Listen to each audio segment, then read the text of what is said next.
for you to know how you should move, for you to know how to catch up with time. Of course, I accept there are some inconveniences, that temporary flooding in Kampala, sometimes, yes, can be a problem as well. But plan your journeys early, and don't forget to move with us wherever you are, because we're on YouTube, so you can rewind, you can forward. There's no excuse for you to come up with saying you missed the show. You could miss its time, but you can still catch up with the show. Once again, I'm Robert Chirabonyonyitono. Welcome to Good Morning Uganda Agenda, and I have a very interesting guest this morning and an interesting topic. Now, we want to look at Karamoja this morning. Many times we've had Karamoja, hunger issues, street children, but now I want to look at the education sector, and we want to focus at alternative basic education for Karamoja. Education is a human right. And how do we ensure that the children in Karamoja get this information? And joining me on set is Gilbert Musinguzi, who happens to be the Quality Assurance Manager, Uganda Debt Network. Well, you're most welcome to our studios this cold morning, I must say. Thank you. And I'm glad you kept time. I'm glad I kept time, as usual. And like you warned people, we should always be prepared that this is a season for rains. Good morning, viewers. Glad to be here in UBC TV. Well, Gilbert, to begin with, where does Uganda Debt Network come into matters of education? Or what do you do? I'm looking for the connectivity. Uganda Debt Network, we exist right from 1996 at the time of highly indebted poor countries, when we advocated for debt relief. Debt relief, the government was experiencing a lot of debts, and we requested development partners to excuse countries, including Uganda, of the debt that was encumbering them. So the condition was that when we forgive you the debts, then the money that you should have paid, you should channel most of it to social development sectors. And education is one of the social development sectors. And so UDN exists also to ensure that public resources, whether locally generated or externally generated, should be utilized expeditiously and well enough. And Karamoja has a number of problems, many of them, and because the problems are too many sometimes for government and for government to address, government ends up borrowing. So most of the development projects that are in Karamoja are based on public debt. When you look at NUSAF, Northern Uganda Social Action Fund, when you look at there are many development interventions, including even, for example, the upcoming project that is a parish development model. Some of the interventions are backed up by public debt, and that's how we are coming in. Of course, we also have speciality on budget advocacy, budget specialization, research and development, all those, the host of those problems. So that's how we come in, both for issues of Karamoja, but then also the issues of education.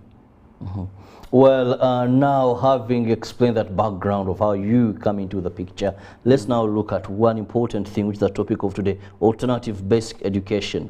Let's understand, we have universal primary education and of course universal secondary to some extent. So when we bring in now this alternative basic education for Karamoja, expound more on what we are really going to be discussing.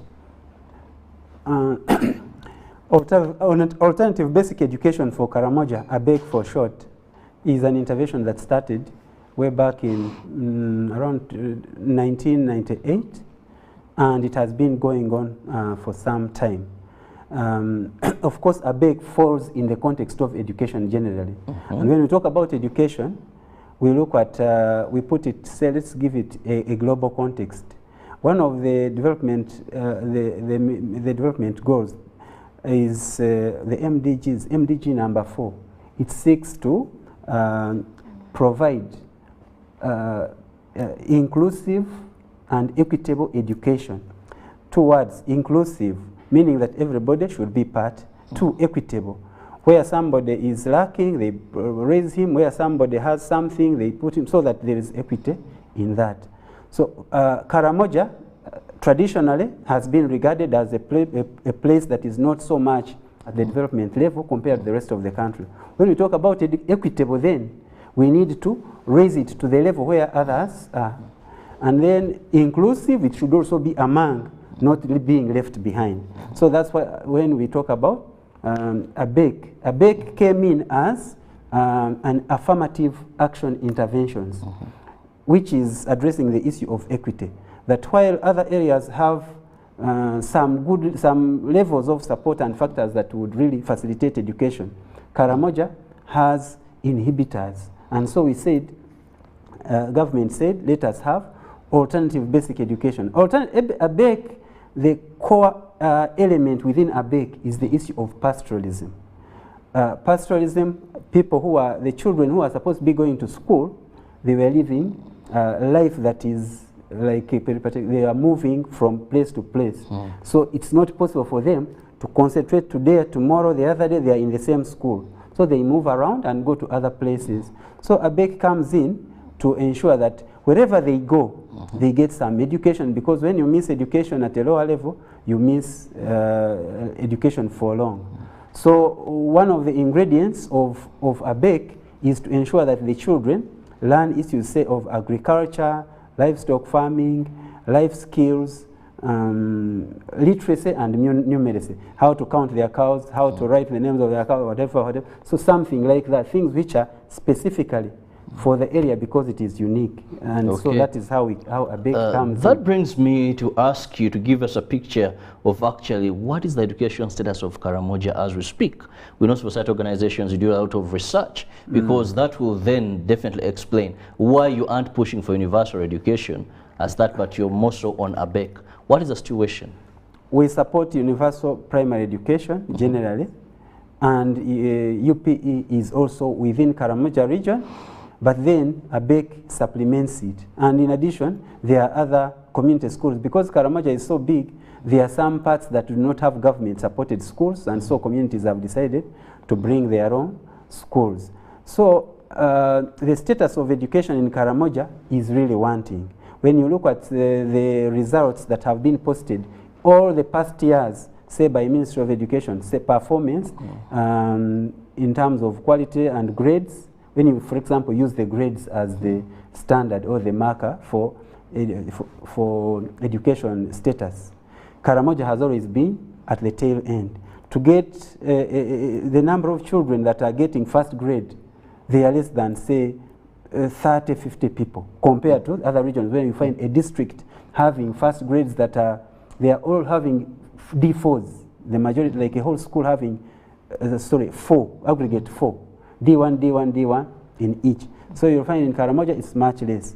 The other element within the education parameters is the issue of, we talked about inclusion, but then the issue of finishing.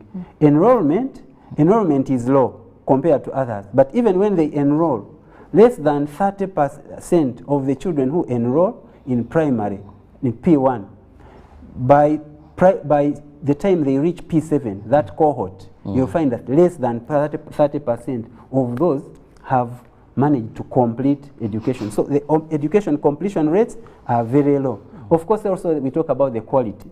The quality of education. Do those children know how to read, write, are they numerate? So the quality of education of children in Karamoja compared to the knowledge of others it's much lower. So the status of education generally is much lower compared to the rest of the region. Let's look at the uniqueness of education in this area, because I believe so much aid has gone to Karamoja. I was in Karamoja with NUSAF for some period of time as agents for monitoring projects under NUSAF. And I remember, if there's any part where I've seen vehicles of non-government organization, is where I've seen whites, if I may use that word, where I've seen civil society workers, social workers, educationists. I was like, there's so much being put in Karamoja here. So why isn't this in tandem with what you're speaking today? How unique? I mean, why have they failed? We agree. We first of all appreciate greatly development partners, including government. Government has labored to put Karamoja on the map. One, government created the Ministry for Karamoja Affairs. It's there. and it is giving them funds. In addition, of course, you have listed a number of projects that have been put in Karamoja, both for government and non-government organizations. They are there. The World Visions, the Save the Children, there are even locals, the Rhinelands and others, all are there. But the results have not yet reached the level really where one would say they have achieved that great impact as would have been ideal. There are some that have succeeded. For example, the issue of disarmament. Previously, there was a lot of insecurity and people were fearing to go there. But today, almost many projects and programs go there, except in pockets of times of insecurity where we have issues of cattle rustling, issues of theft and others. But generally, when disarmament came, at least there was ease of interventions. You asked, how come we have been giving all these interventions and nothing has been happening? Karamoja again gets a number of challenges that we have seen. One, aridity. The place sometimes gets problems of drought, and as a result gets famine. Of course, we have the issue of culture. We have talked about it, that they are usually cattle keepers, and minimally are they involved in crop farming. And even if the crops were there, also they have some limitations in terms of how would the crops perform compared to the rest of the regions. It's not as rich as that. Insecurity, culture, then of course the vagaries of nature. It is located somewhere where it borders some other parts. You have like Kenya, Ethiopia, Sudan, which peoples also have other cultures that are somehow either similar or slightly different, but which also have a bearing on the issue of Karamoja's development. You'll find if we have done disarmament in Kampala, in Uganda, in Karamoja, these people, neighboring areas, they may not have gotten disarmed, and as a result, they can raid Karamoja and affect. Of course, because of the problems they have had, little have they concentrated on education. We talked about movement, and if movement is there and people have put projects of education, you find the classes are not in places where children would want to continue studying from. So, of course, the issue of famine has come in of recent, and it has always been coming because I mentioned the issue of agriculture not doing so well. Of course, the cattle, sometimes you have your cattle and they are stolen, so you do not, you are having like 2-3 steps backwards after you had already advanced. Of course, the type of animals they should be having. Of recent, I saw the president giving a number of, is it goats? So we have still had a challenge, which brings me to the question that we are also thinking of how it has happened. We had the project among the development interventions. We talked about Karamoja Integrated Development Program. We would think about why couldn't all these development actors integrate and all bring together the ideas and say, let us have a special strategic plan that would intervene and develop Karamoja best, because we have done all this. But probably each of these interveners have been acting kind of independently. Not each one is bringing their own intervention, but we need some kind of comprehensive, integrated approach to address those issues, because as I agree with you, many interventions have come, but little has been. Little is on the ground, that is what. But then I also hasten to add that corruption is also among the major issues in Karamoja. Karamoja, you talked about NUSAF. UDN was the part of the partners of IGG interventions in social accountability. And when we went there, we noticed that in previous NUSAF 1, almost there was nothing.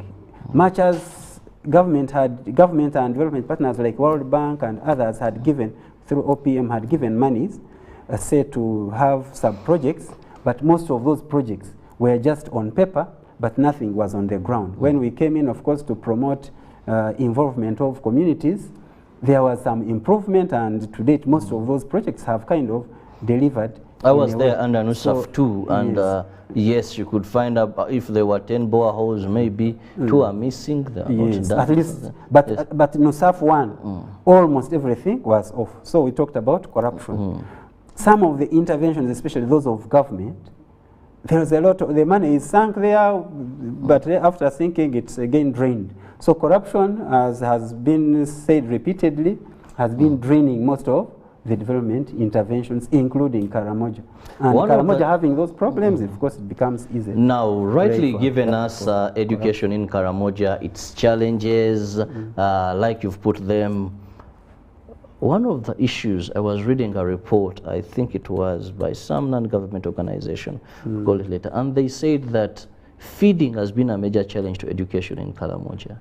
That whatever we do, and actually they gave statistics that when they introduced feeding, they were shocked that presence or the numbers of children that were coming to school increased tremendously, over 10%. Now, when we talk about education in Karamoja, you know, even here in universal primary education is facing a feeding challenge.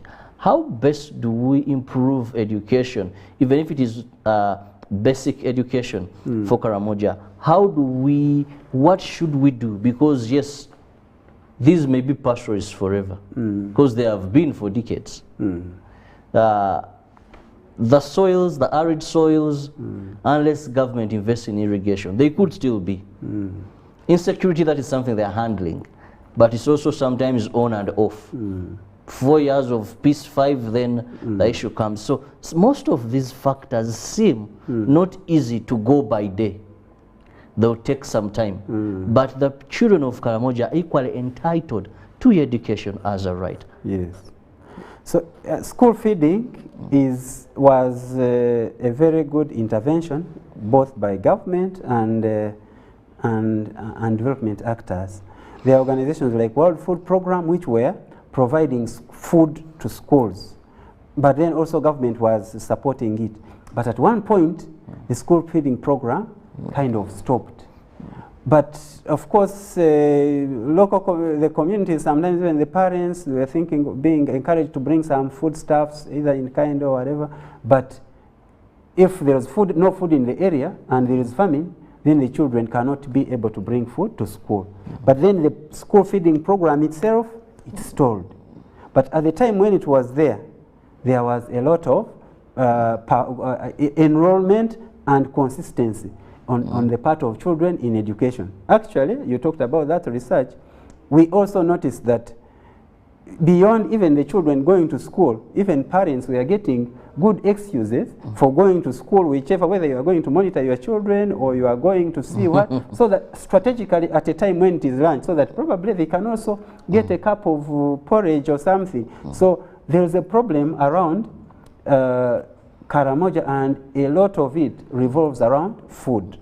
And if there is food in the schools, chances are that children will be retained and they will continue studying. And children now who are on empty stomachs cannot really study. And even you can find the teacher, if the teachers, the children, the parents are all having problems with hunger, then there is no way the education process can be that smooth. Well, civil society organizations and NGOs, you're good at making reports.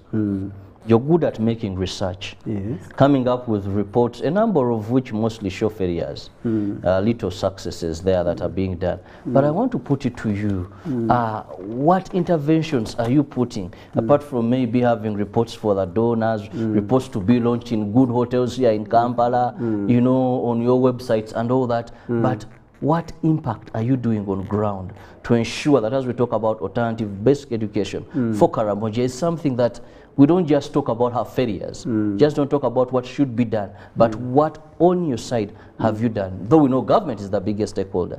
We appreciate government. To begin with, we are not like trashing what government and development actors have done.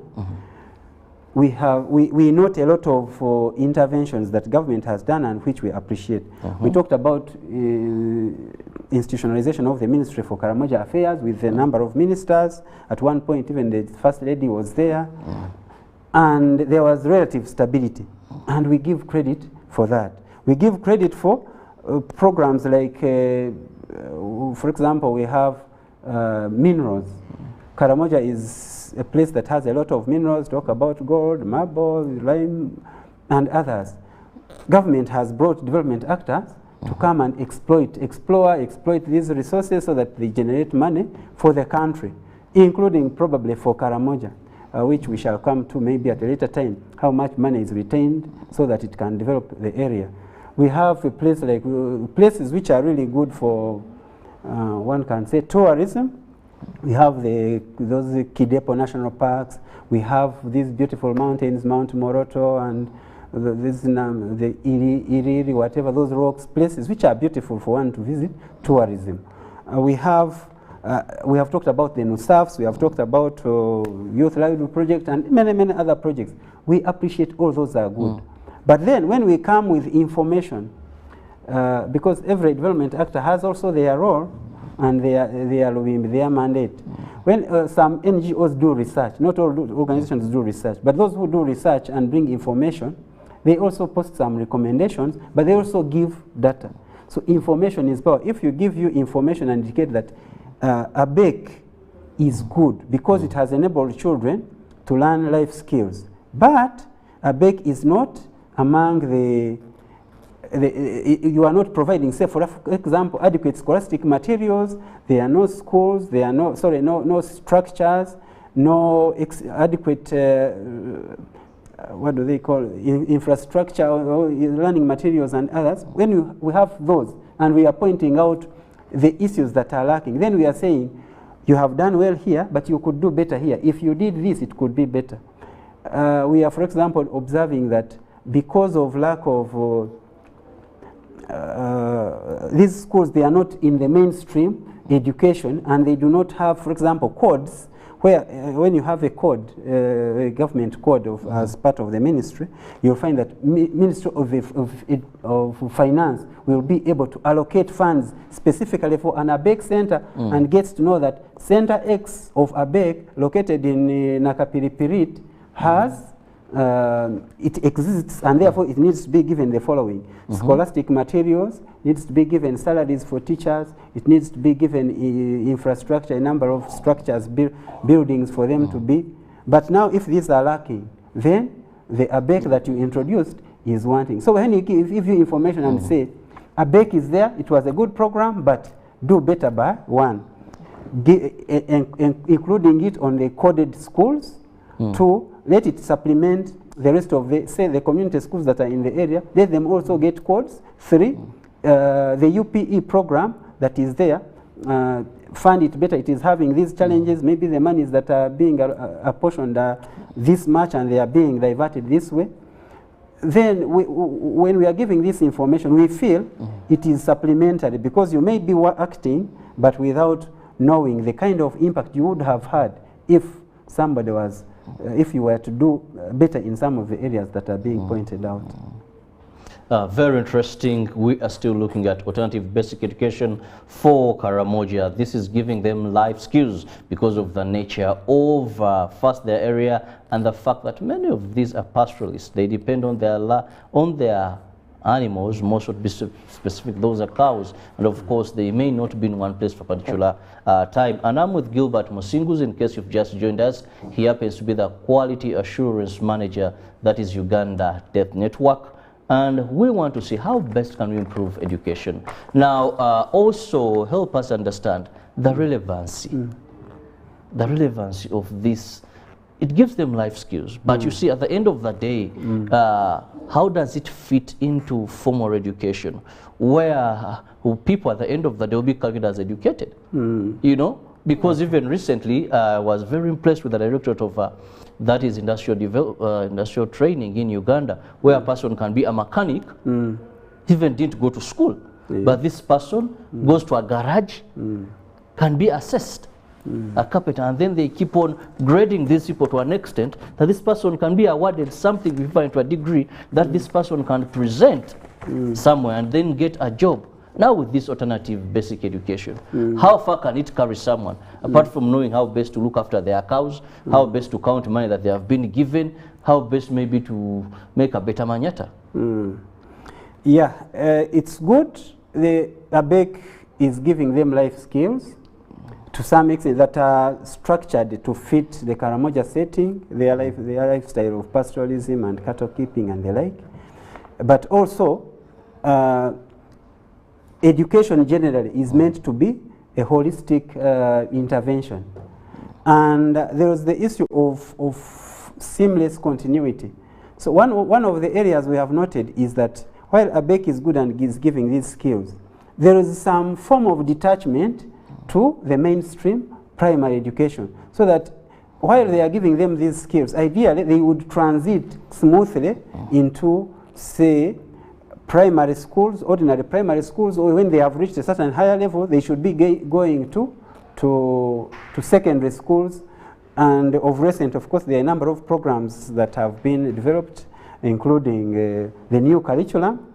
But to what extent are we aligning ABEK to these? There is some kind of form of detachment that, so the curriculum needs to be also a bit tweaked in order for it to kind of match and seamlessly penetrate and fit in the, say, in primary education, the new curriculum that is coming when you go to a higher level. So we feel it's good, but it's not adequate, that there is need for one, if of course we are giving it resources, and we are also ensuring that there is a structure that when you finish ABEK level 1, 2, 3, then when you go to a primary you should reach and go to, say, P4, and from P4 you will not be a stranger. Children will not be telling you speak and grant and whatever, and you are Anganzi. So there is some need for patching it up with extra information that relates to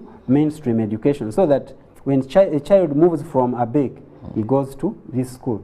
If some people who are older talk about previously there used to be say church schools, or where somebody would go to a church and study because probably they were older, but then immediately at a later time, after 1-2 years, they go directly to P2, sorry, to P3. And when they would reach P3, you would find that actually they are easily blending with the rest of the children, and most of them actually would even be superior. And children, and most of them, because they were usually older, they were superior to the children because of the knowledge they have gained. They have studied much more compared to the ones of P1, P2.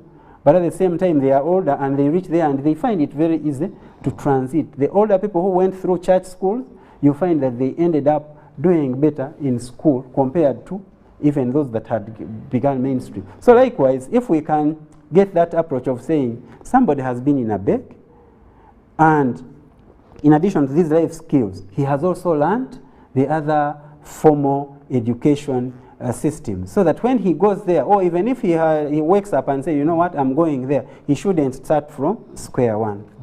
Yes. I pray we can get to that, and I believe that will be a big motivator to this. But also, this brings me to ask, many times we think we know what our people need.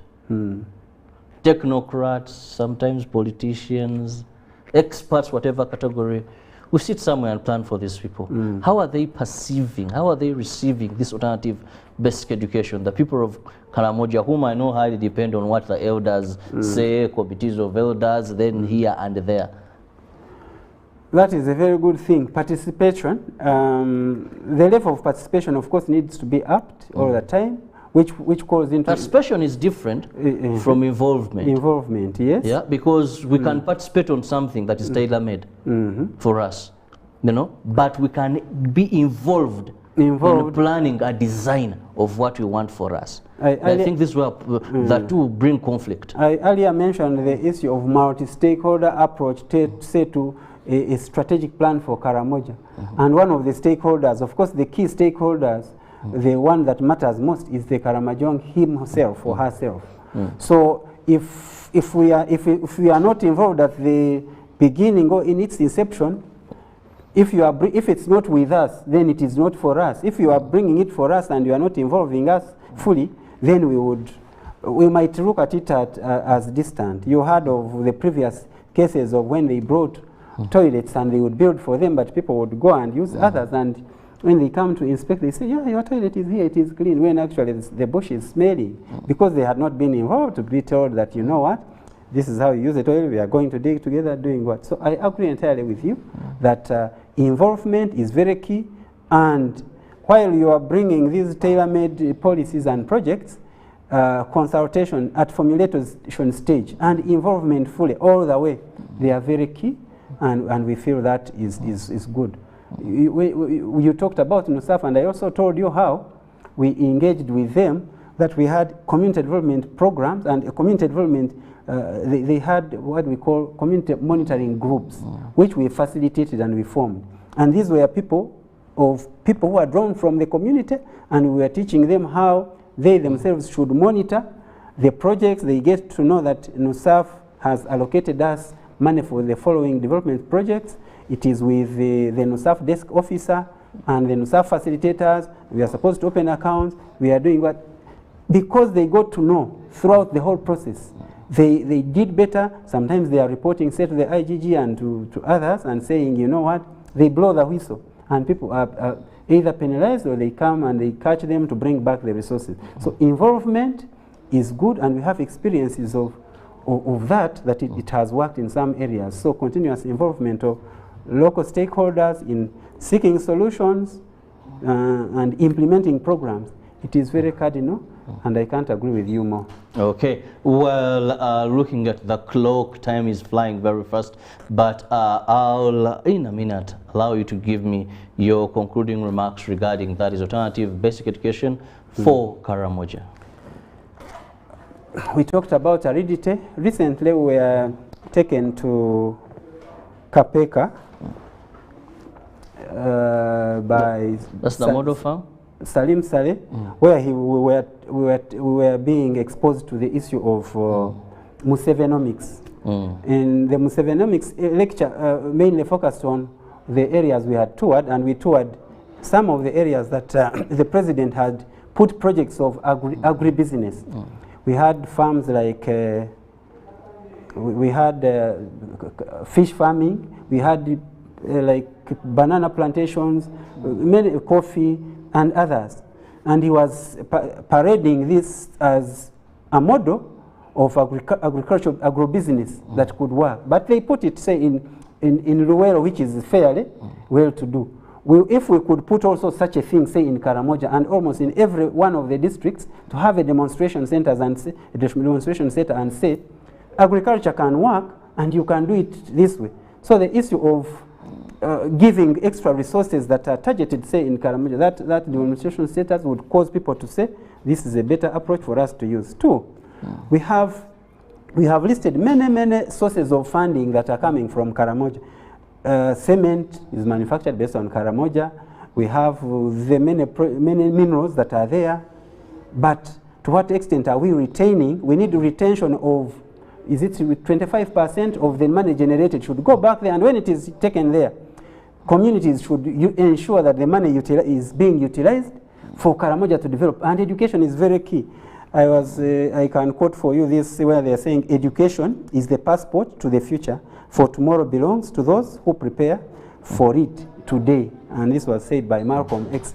If we do not prepare for education today and ensure that these children do not go to the streets of Kampala and Moroto, and they're educated better, given food and given others, then we have problems that are coming in the future. The last bit is that the school feeding program that had been kind of removed and is proposed to be restored after our advocacy, that's a very good intervention, because the moment children are in school and having food, the rest can come. Definitely, you would have asked, maybe I would have expected this question, that what are the parents doing? Of course, the cardinal role of looking after the child is the parent. The parent has a responsibility of looking after their children. That's what happens in other areas. But Karamoja has its unique problems, and that's why we say government should put a hand to the parents, but the parents shouldn't give up and say, these are your children, but then government should complement, because that's why we mentioned affirmative action. Affirmative action for Karamoja, so that Karamoja can be at a better footing compared to the rest of the country. Well, I want to thank you so much, Gilbert Singuzi, who is the Quality Assurance Manager, Uganda This Network. Thank you for your time. And I want to believe that the solutions you've given, stakeholders, concerned parties will carry them on, more so when it comes to feeding. I want to tell you one of the things that is going to promote retention, enrollment in schools in Karamoja is feeding. Let's look at that as we take all it takes to ensure that there is a merger between alternative basic education and universal primary education, so that there is continuity and someone has more value for education. Have a lovely day. Ruben will be here.